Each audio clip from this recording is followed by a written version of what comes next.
In this rules walkthrough, we are going to cover general adversary rules. To the right of the adversary portrait are their core abilities, such as moving, how they break doors, and other things specific to the adversary. Some adversaries have a track beneath their abilities, such as the Butcher shown here. On the bottom left of each adversary is a card slot for their attack. To the right of that, there are slots for their abilities that they get during game setup. On the left and right sides of the player board are slots for cooldowns. We will cover this later. During game setup, let's say the Butcher chose Rend, Escalating Terror, and Decay. Decay has a cooldown F1, as seen here. We will say the Butcher uses Decay, flipping the card face down and putting it in cooldown slot 1. We will do the same with Escalating Terror in cooldown slot 2.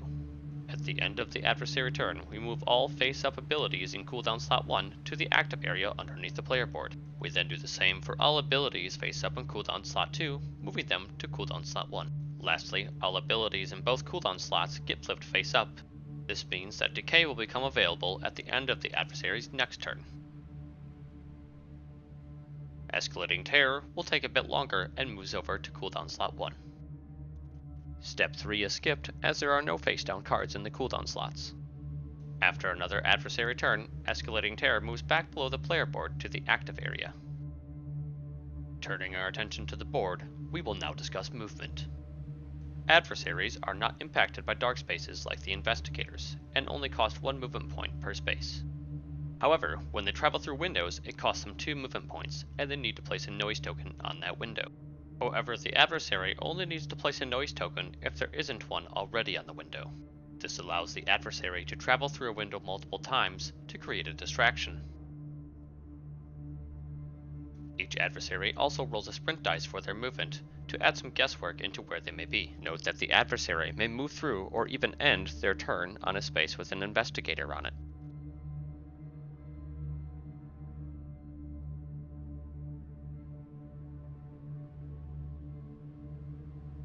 When adjacent to a door, the adversary may take the break door action to place a damaged door token on that space.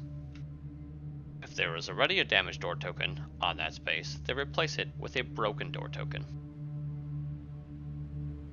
Doing so may allow the investigators to find the adversary more easily, however. Lucy decides to search the area with her flashlight, and the Butcher is hiding on space 144. The Butcher must now flip his revealed card face up, which stops him from stalking or using an attack card. In addition, he must now place his figure out on the main board on his current space. Whenever the adversary moves off of a bright space, they may take the disappear action. They place a shadow marker on their current location and return their standee back to their minimap. Some cards also have a shadow token on them when they are used. This means the adversary must place a shadow token on their current location in order to use this card. Below the card, you can see each of the adversary's shadow tokens.